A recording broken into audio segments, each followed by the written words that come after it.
Hoxh, a lejohet blerja e banesës me kredi? Kjo problematikë në kohën bashkëkohore mjaft të thotë ka nxitur debat edhe në mesin e fukahave bashkëkohor dhe është një fetva e njohur nga disa njerëz apo qarqe që e promovojnë se në kohën bashkëkohore sikurse janë bërë rrethanat që muslimanët të cilët nuk kanë, do thotë nuk posedojnë, do thotë shtëpi, u lejohet atyre të futen, do thotë në kredi kamatare për të pronësuar apo për të blerë shtëpitë qoftë, do thotë posaçërisht, do thotë në botën perëndimore kur ata jetojnë në qirat dhe në ballafaqohen me vështirësinë e blerjes së shtëpive, do thotë me para cash. Dhe ky mendim, do thotë promovohet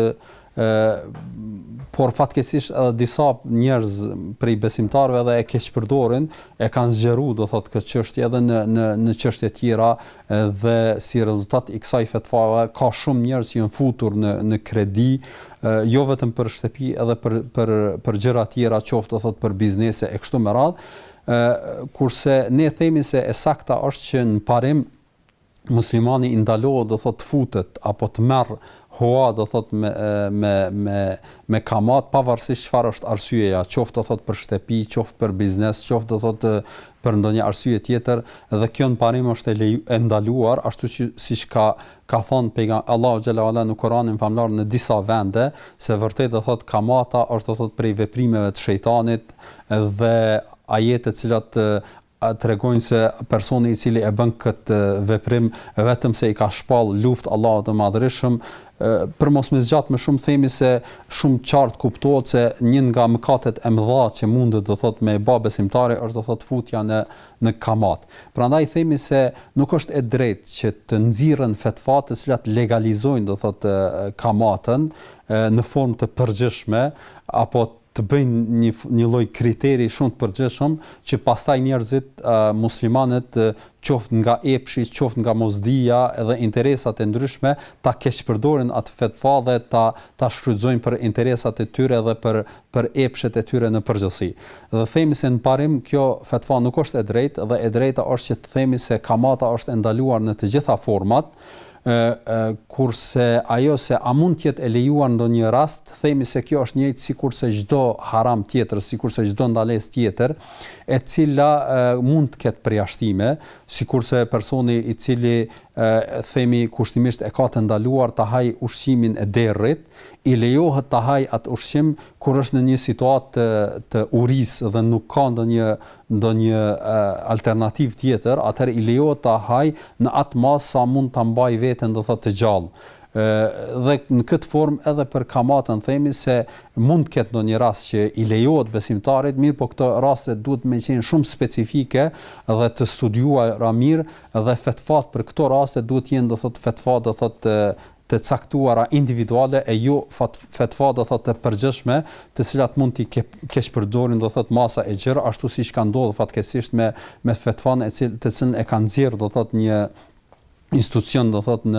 në perëndim posaçërisht, e cila siç thash pak më herët është keqpërdor dhe është keqfrytzuar dhe fatkeqësisht unë me ato njohuri dhe tash me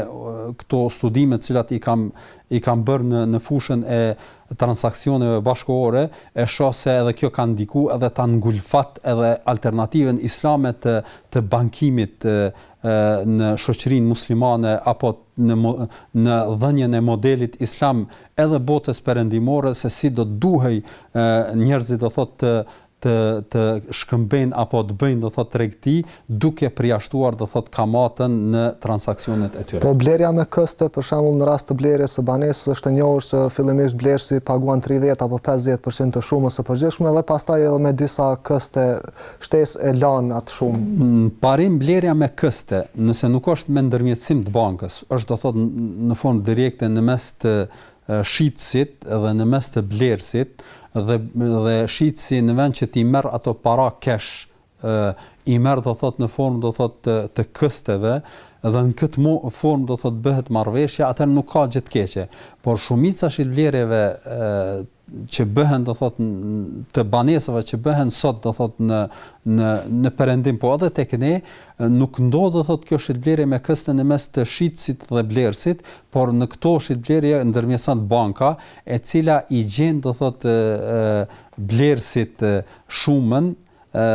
në kesh dhe ja dorëzon do thot atë shumë shitësit, pastaj blerësi i mbetet borxh bankës që atë borxh t'ja kthej do thot në këste, shumën e dhënë do thot nga banka, po të njëjtin kohë duke paguar edhe pjesën kamatare që ja ka mundsu banka si mundësi do thot që ja ka dhënë banka që ta bëj atë pagesë do thot në këste do thot me vonesë, dhe për këtë prolongim do thot fiton banka edhe përqindje kamatare, dhe kjo është e ndaluar, dhe kjo është ajo çfarë nuk do duhej besimtarit të bëj do thot këtë blerje për shkak të thot të ndërmjetësimit të bankës dhe përqindjes kamatare që parashihet në këto shitblerje në përgjithësi. Zoti i dhe mësimi.